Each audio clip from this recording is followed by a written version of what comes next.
Welcome back, ladies and gentlemen. Welcome back. Welcome back to another episode of the Bush League Huddle Fantasy Football Podcast. How is everybody doing on this fine April evening, April 13th, the year of our Lord? How are you? Happy belated Easter. Happy belated Orthodox Easter for all of our wonderful Orthodox listeners out there, both Greek and otherwise. Thank you very much for taking the time for being a part of this excellent episode that we have. We're still not recapping, we're previewing NFL draft stuff. It's very exciting. Last episode we got the wide receivers done, which was always interesting. And this episode it's a little bit more spicy. We got QBs, we got running backs from a fantasy perspective, from a real football perspective. We're going to be double dipping a little bit, doing two positions this time around. The draft isn't as deep as it has been in the past. Let's call a spade here. Boring. We're gonna have to just we're going to have to put both of our feet on both sides of the pond over there, but that's okay. But before we jump into that, guys, please, ladies and gentlemen, please follow, like, subscribe on all of our social medias that exist out there. We're on YouTube, we're on Spotify, we're on Apple Podcast, we're on X. Put up that X. No, we don't like this, Brian. We're on X, we're on TikTok, we're on Instagram. We're always interacting with our fans. We're always chit-chatting. We're always retweeting stuff, especially on Twitter. We're pretty active on Twitter, actually, because whenever we find wonderful memes and interesting little spicy draft takes, we make sure that our followers know about them. So please follow us on all of our social medias. It's always fun to interact with our fans throughout the process that is fantasy football. There's never an off season, and we're here for you guys. So like I said, we're going to continue our draft preview. We're not pretending to be scouts, grinding the tape. We're looking from a mock draft consensus standpoint, fantasy landing standpoints, like how's that going to benefit who these players are mocked to go through and what team can benefit the most from them. So that's sort of what we're looking at right now. And, we're going to have some conversations and some banter and maybe bring in some Diana Rossini. Sorry, no, that's not what I meant. Wow. Sorry. Mike Vabro, who? It's ridiculous. We're not that plugged in, apparently. She is, though. And so is he, apparently. So is he, I guess, to a degree. Right. So we got quarterback and running backs.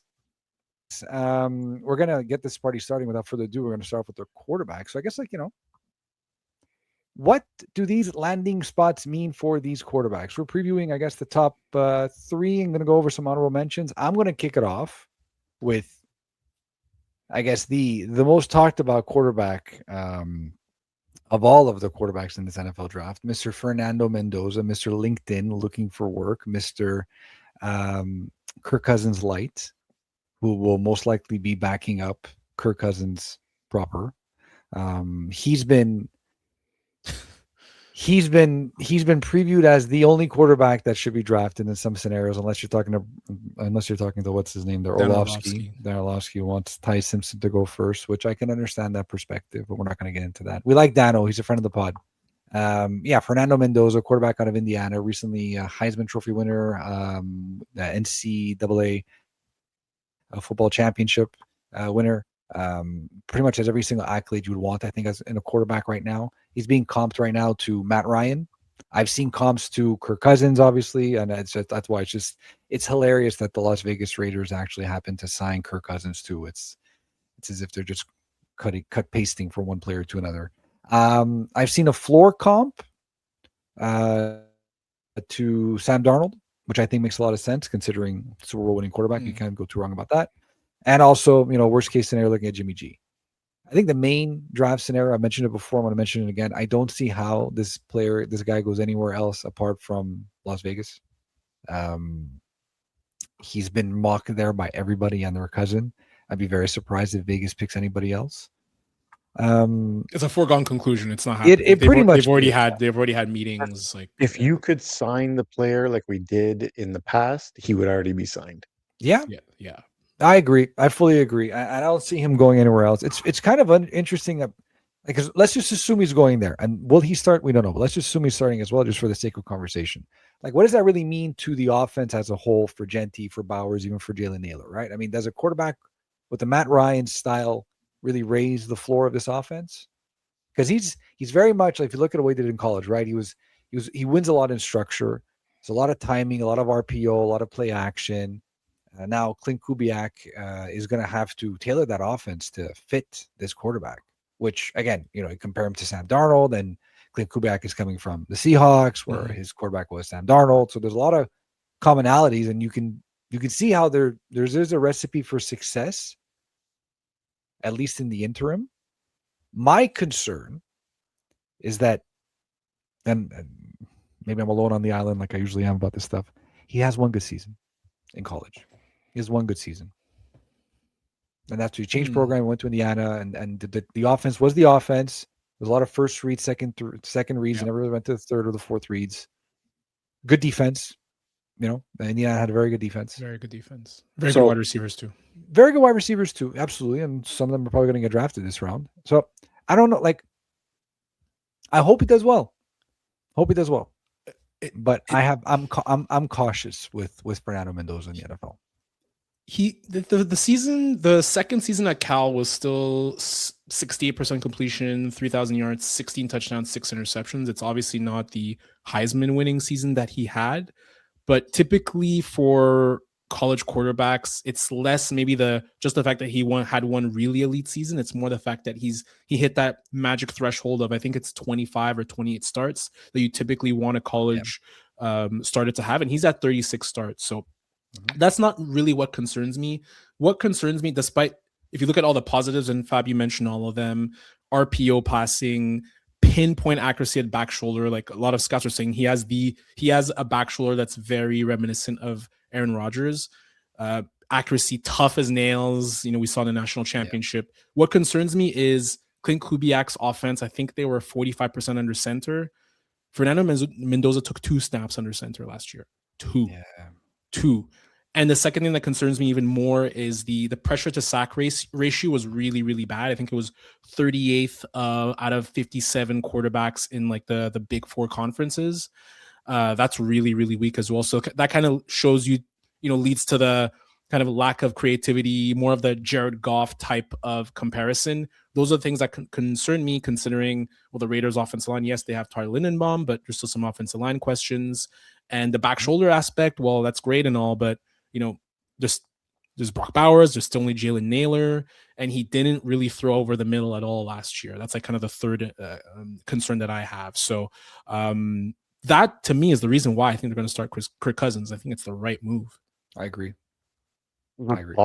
Goff struggled too. Another first overall pick. He struggled in his early days with the Rams, and obviously got himself traded too. So I think it is the right move to not throw him to the wild, and signing Kirk Cousins, I think, was perfect pro to be mentored by. And I good year, good college career, very very good year last year, but there's no rush with the Raiders. They're not a Mendoza away from winning right now, right? So let him develop properly and give him his year. He's probably going to get some starts this year, but I wouldn't throw him to the Wolves week 1. Yeah, no, that's it. I think that's why they brought in Kirk Cousins, exactly for that, Knack. Speaking of, so Knack, you're going to keep this train rolling right now. We're gonna move on to the next quarterback. We got Ty Simpson. Yes, the aforementioned Ty Simpson. So he is being projected as, or NFL comp wise, as Joe Burrow light in the top light of the top comparison. And there's also the worst comparison here to I can't even say the name, Kenny Pickett. Similar situation, and he's kind of being mocked into that area as well, where the Steelers' name keeps coming up. Again, they drafted Pickett 20th. They have Ty Simpson there at 21. There's still chatter that they could take him, make the QB splash while the draft is in Pittsburgh. Obviously, there's other notable names to mention. You have the Jets, the Cardinals, potentially in the second round. I don't know why the Browns would take a shot with the first round pick. They have 16 quarterbacks on the roster. The Rams potentially could sneak in and grab Ty Simpson, but I think all signs right now point to him potentially going in the second round, or so. The best case I think I see here is to try to get control over the player in the 5th-year option, and someone swoops in and trades back in late into the first round to pick 32 or 31, something like that. Something like Lamar Jackson did when Lamar Jackson got picked 32nd by the Ravens. But I mean, look, he's he's an intriguing QB prospect, right? Like former 5-star recruit, finally took the reins at Alabama, and for all the chatter of not a lot of starts in college, he had a really sneaky good year. 65% completion, 3,500 yards, 28 touchdowns, only 5 interceptions in 15 games. So I mean, he still had a really really solid season as a starter this year. Very accurate rhythm passer. Poised and structured. So you'll have to work with him, obviously, but he had a lot of production versus the sec. So the numbers and Sex? turnovers were high. The what? The SEC, SEC. the SEC, the SEC, the sec. I Bruh. call it the sec. Diana Rossini, come on You're- down. Yeah, the SEC. He had honestly very low turnovers and against high level defenses. So he played really well against the top defenses, right?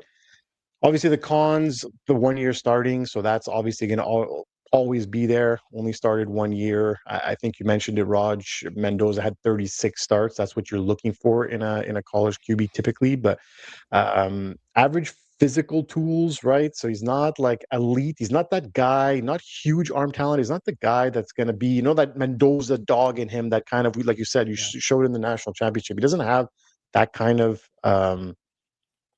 physical tool to him, and inconsistent under pressure as well. Yep. And late season dip though. He started off strong and dipped late in the season, so people are worried about maybe his durability questions.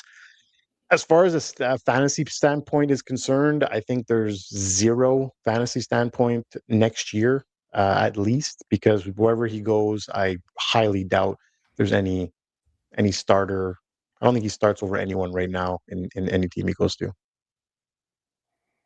That was well said. No, yeah, I agree. And the thing that I like the most though about Ty Simpson is really the program that he's coming from, and the fact that he did face tougher competition and more NFL comp sort of competition. I think that plays the biggest factor in the value for him. But yeah, I'm not going to be a dead horse. No one's going to be drafting Ty Simpson next year and starting him in his lineup, even 2 QB leagues. So I think if the only way is maybe if he gets to the Cardinals, which I've seen.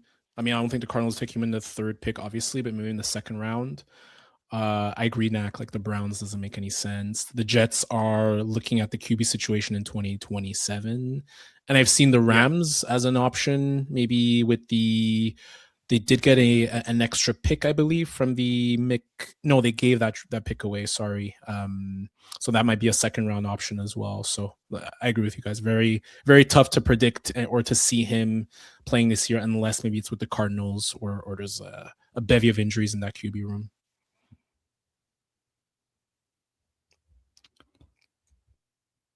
And Rod, you want to drive us home with the last quarterback?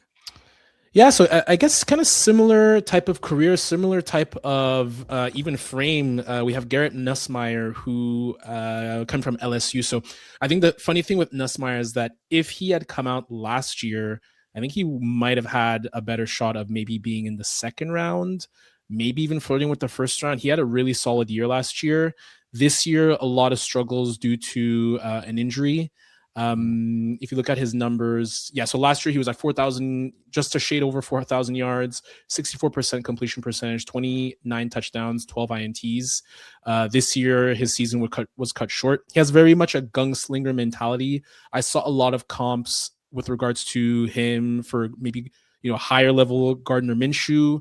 Todd McShay was saying even like a Baker Mayfield style in terms of his gunslinger mentality, willingness to kind of fit it in tight windows as well. But he's a good processor, quick release, again, comfortable attacking tight windows. Yeah, I saw that too. Fab, Jameis Winston as a comp as well. That's a good one too. But again, he has the same issue with Ty Simpson, is that his frame is smaller. So look, it's not like these guys are getting drafted in the 1st round. But as we know, the track record of drafting guys who are either 6'1" or below, or Nussmeier's case below 205 pounds, you have the likes of Bryce Young, Kyler Murray, a lot of guys in that realm. The only ones who have really, really succeeded are Drew Brees. Drew Brees was 6'209".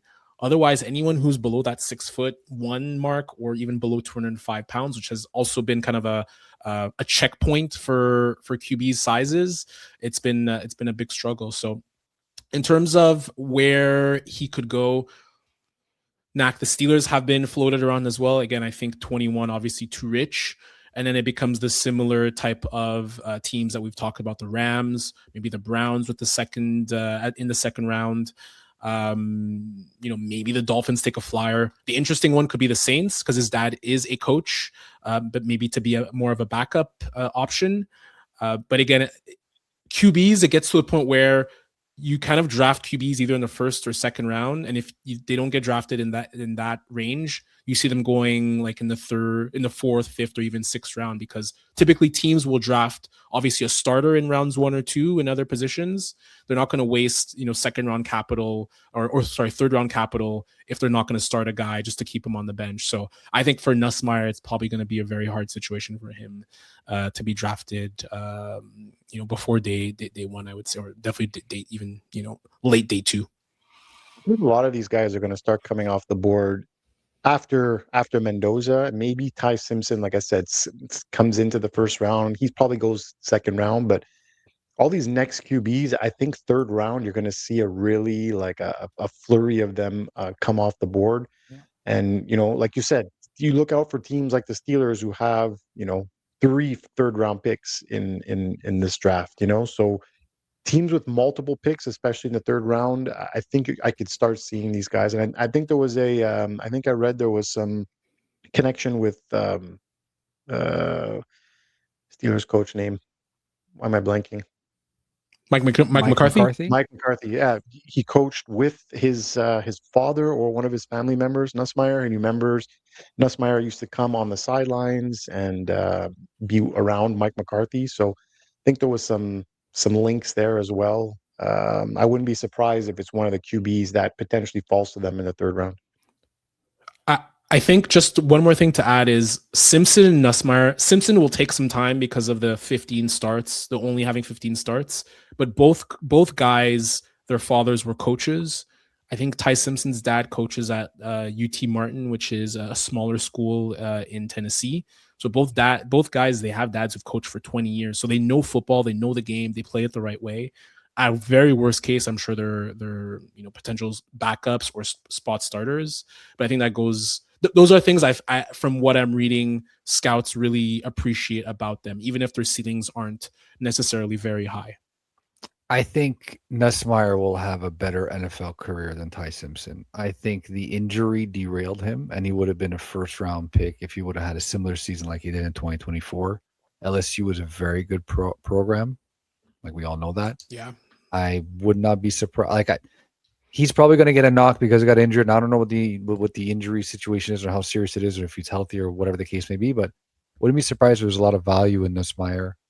If he goes in the second round, I think that could be very beneficial for whatever team drafts them, because you're getting it could be a quality player right there, especially for the Saints in the second round. Yeah. Like that could be nice. It was an oblique. It was an oblique. Yeah. Those gosh darn obliques. Yeah. Hate an oblique. Saints have Tyler Shuck. Yeah, the only connection I have for the Saints is because of his dad. But like realistically, Tyler Shuck is Louisiana too, right? So it'd be a pretty good connection. Yeah, going back home. So that's our 3 marquees. Quick mention for QB honorable mention. So it's Cole Payton, North Dakota State, sort of a better Taysom Hill gadget quarterback. So look at maybe the Steelers, the Eagles, and the Dolphins as potential mocks there, obviously in the later rounds. McShay has him as his third. McShay has him as his third QB off the board, actually, in his big board. I've been hearing a lot of stuff about him. McShay over Garrett Nussmeier. Yeah. Well, if McShay says it, then there is some credence to it. That'll give. So keep an eye out for Cole Payton. Also Carson Beck out of Miami University. So being compared to Tanner McKee and Aiden O'Connell style of a pocket passer. Colts have been showing up the most in mock drafts as well. Drew Allar out of Penn State University. Joe Flacco style of quarterback, big arm development QB though. And obviously he's always going to be mocked to the Steelers like every other quarterback is. Rams, Colts in that range. And then there's a big sort of a project in Tailing Green out of I Arkansas. like Big this guy. 6'5", Yeah. yeah, 6'5", I like this guy. 440, 6'5", ran a 40 and 440, which is extremely fast. I again could end up being a project, but also an amazing athlete. So it's another Anthony Richardson, basically.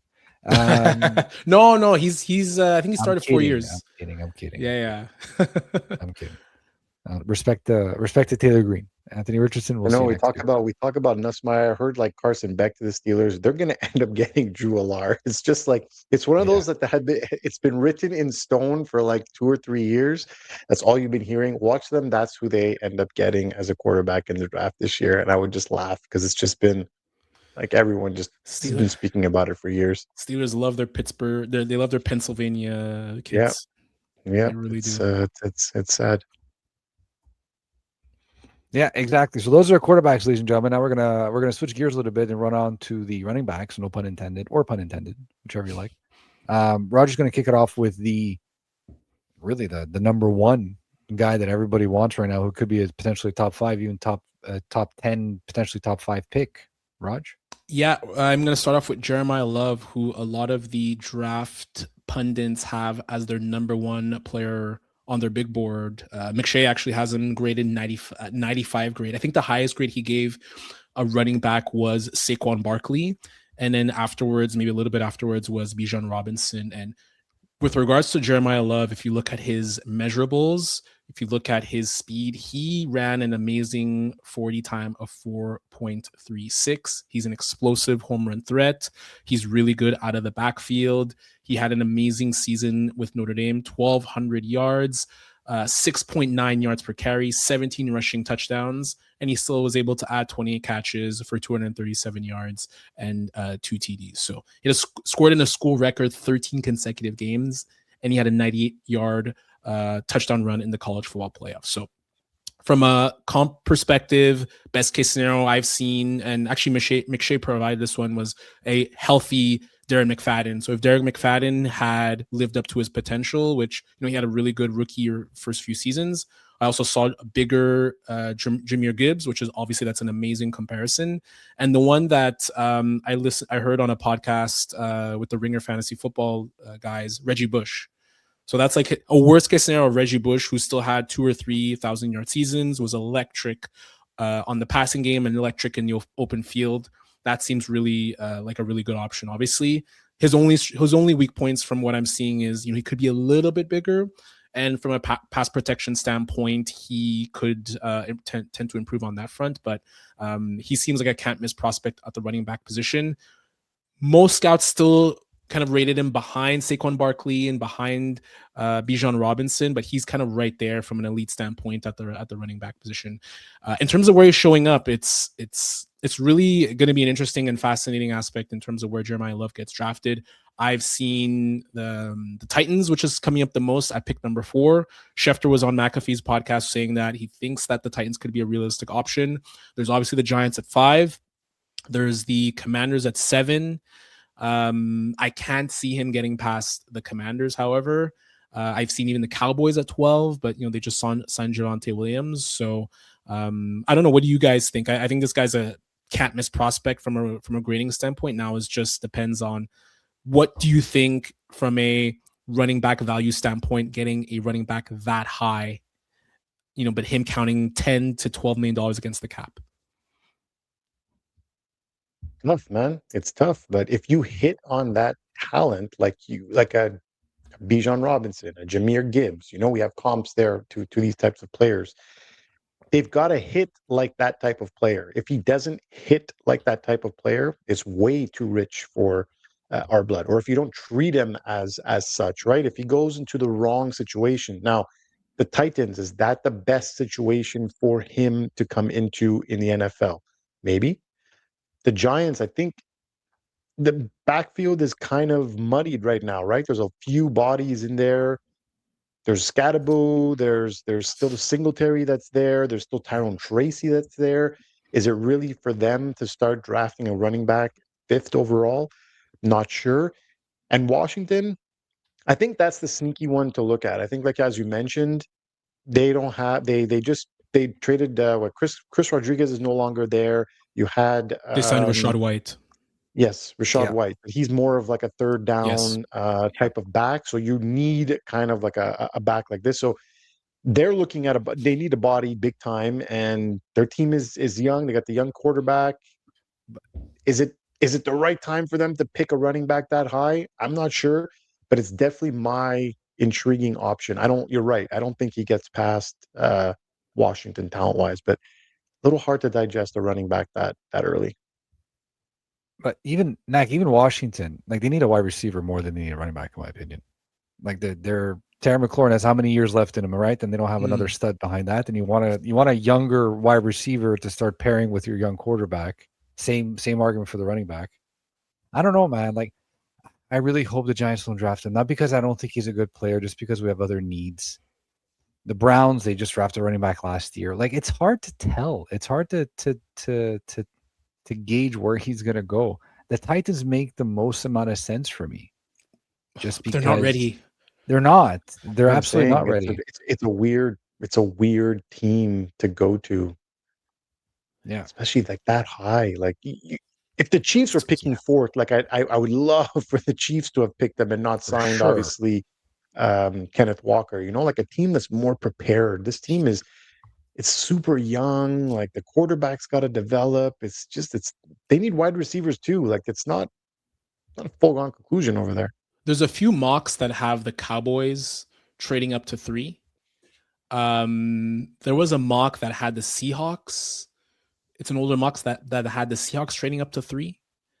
Those are teams to me that make a lot of sense. And this is nothing against Love. Like he's going to be a fantastic player, but Yeah. the teams that are available in, call it the top 10, maybe aside from, in my opinion, from the Giants, aside from the Giants, to me, all those teams are not ready to draft a running back this high. I think Cam Skadegoo scares the shit out of me. Like I don't think he is gonna be an NFL player for a very long time. The way he plays, he needs to calm the hell down, and I think they need even more insurance. But yeah, it's looking like it's the Titans, but they have a lot of other needs. They need the pass rusher. They still need a wide receiver. They could still use offensive line help. So Weird. Yeah. It's and it's actually interesting because his we'll move on to Jadarian Price, who is his teammate.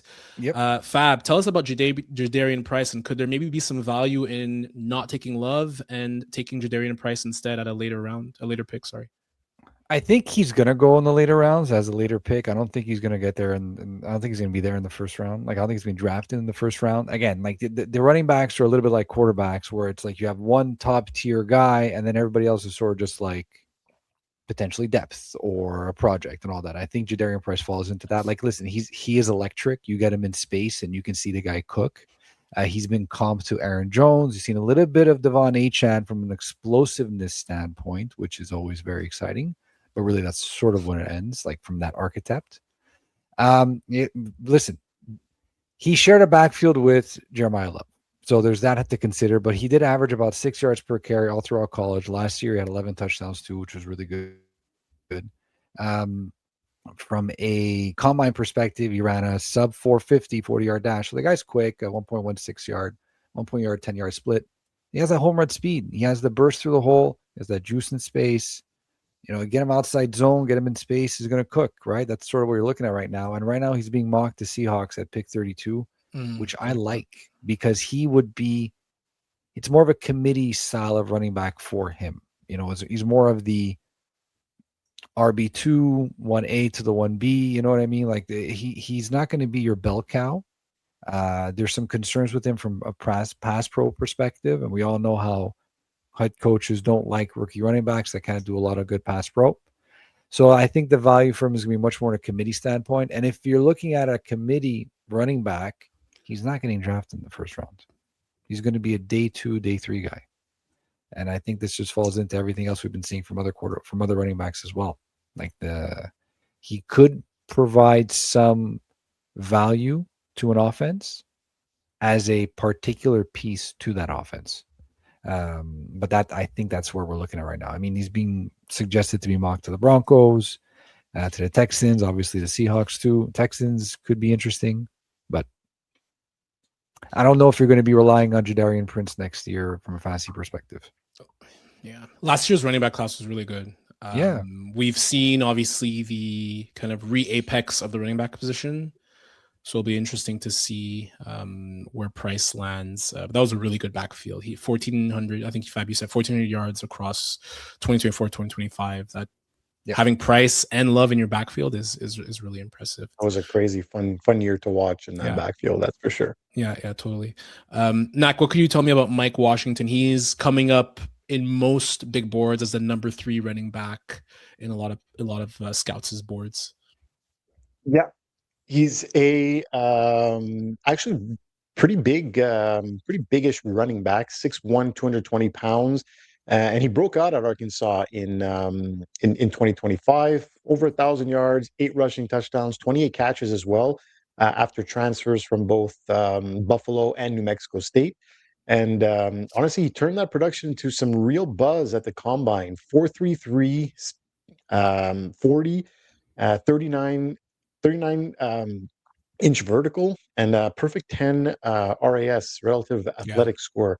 So confirming what you see, like he's a big downhill bruiser who can also hit some home runs if he gets a crease. So being comped to Tony Pollard, friend of the pod, and teams sneakily, again, Washington, teams like that are kind of lurking at a player like that. He could be a pretty sneaky good PPR fantasy back, again, depending on the landing spot. Another one, obviously, Seattle. Seattle needs another guy back there, so that could be pretty interesting. The one that I actually read about the most was, or the most, but the one I read about that made me like light bulb on was the Falcons.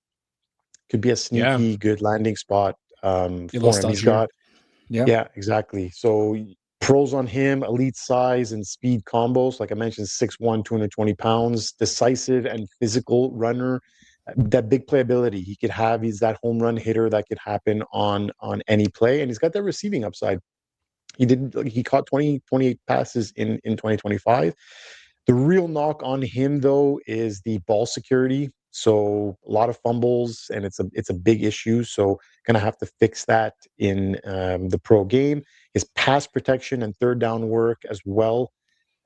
Technique and recognition of a blitz pickup are really inconsistent. So that might keep him off the field early in his NFL career. And just the fact that he was like a late breakout, kind of transferred a few times, that was kind of another knock on him as well. But I don't know how much.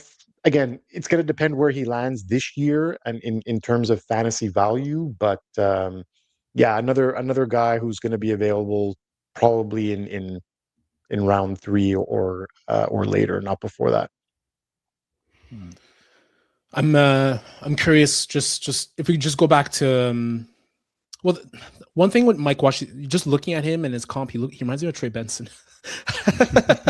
Like it's like seeing a back that big, 6'1", 233, that speed, but maybe not as shifty. The Trey Benson thing looms, and you said transferring, maybe only had didn't have too many great years in college. That'll be interesting to see. I'm curious with regards to Jeremiah Love, where would you guys draft him depending on where he goes? Like, let's say he goes to, the Titans, or he goes to the Giants, or he goes to the Commanders. Are we making the same Ashton Genty mistake that we did last year? I mean, yeah, we are. I wouldn't. We are. Well, I guess we're in different opinions. Yeah, we are. A lot of it depends on where he's going, and a lot of it depends on the talent is there. Like, but I mean, do I want him as my RB1? No. Will I be happy with him as my RB2? Yeah. Really? Yeah. That Clyde, it always goes back to Clyde Edwards-Helaire for me. He went to the best team, and everyone drafted him in the top 6 in fantasy, and they were not rewarded. It's just tough, man. It's tough. And Genty, for all accounts, had a really good year last year, right? Like he had a pretty productive fantasy season as well, right? So, but it's just like, Like if you're picking second in the second round, like is that someone you're comfortable picking that high in the second round? Second? But if you look at the Ezekiel Elliott's of the world and the Leonard Fournettes of the world that got drafted very high from a real football perspective, went on to have very good rookie seasons. I'm saying you're right, There's man. outliers. There's outliers for sure. I don't think those Zeke- are outliers. I think it's pretty even keel actually. I think it's pretty split. Zeke was one of the high. I think he's probably like higher rated than Love, and got drafted to the Cowboys, who had like an elite offensive line. Okay, Yeah, that's what when about they really had. Fournette didn't come out swinging if I don't remember correctly. Yeah, with the Jags. His first year was 260 carries, 1,000 yards, 9 touchdowns. Like, okay, that's RB1. That is RB1. Yeah. It's not good RB1. Yeah, it's like it's at the end. It's like RB1 if you're starting 12 running backs. Yeah. If you're getting a Zeke Elliott season, I would agree with you guys. Zeke Elliott did he win Rookie of the Year? He won Offensive Rookie of the Year that year. He almost, and I think he led the league in rushing, if I'm not mistaken, in his first year. Yeah, but to your point, he had the best offensive line in football. Remember when, we used to say our grandmothers could run through that offensive line and gain 1,000 yards. Yeah, he's not really going to that in the Titans, right? If he goes there, well, that's the thing. I think a lot of it depends on where he's going, and I think if he goes to a very good structure, you'll be more interested in drafting him. If he goes to the Titans, I agree. I wouldn't want him, and I'd be a little bit more concerned as my RB2 if he goes to the Titans. Yeah. The Titans just don't scream fantasy for me ever. It's true. It's just like the ugliest team to me, and it's just like, do you ever think a Titans player, and do you ever think like, yeah, fantasy, like I'm gonna grab, like never. There's not one player you think of that you're like, I gotta have on the Titans. Yes. Don't tell me Wandale Robinson. AJ Brown, Chris Johnson, like back in the day, not currently. Currently, no. Currently, no. Lately, like the last 5 to 8 years, man, it's been a wasteland over there. It's just been like, you don't think of like fantasy sexiness with the Titans. You just don't. Just very unsexy. That's all I'm saying. Well, they're gonna bring that back this year with Robert Saleh and my boy Dave. Are you saying they're bringing sexy back? I don't know. Is Rossini coming back, or she used to be their beat reporter? Well, she was their beat reporter for one particular reason. She did a lot of beating. She was beating a certain head drum coach. Beating drum. Yes, the drums. Yes, yeah, the two drums. I think that's. I think that's our cue, and that'll do it, ladies and gentlemen. That's our QB and running back draft landscape. Thank you for listening. As always, we will be back with our draft analysis in a couple of weeks. Only it's crazy. It's in 10 days. Guys, 10 days. Pittsburgh, Pennsylvania, 10 days. 10 days. 10 days. We get to find out. We will be back. We're drafting. Absolutely. It's gonna be something. So tune in. Yes. Tune in to the Bush League Huddle Fantasy Football Podcast. Peace out, everybody. Back to Diana Rossini. When's the OnlyFans coming up? Wow. Wow. Podcast after it's dark. Probably only a matter of time because she's going to lose her job. She's going to have to make some bank. She'll be on YouTube or something. Oh my God. She's probably going to be on YouTube. She'll be on like YouTube. Every other failed journalist. Yeah, exactly. For sure. What a waste. For sure. Yeah. Goodbye, everyone. Peace out, everyone. Bye-bye.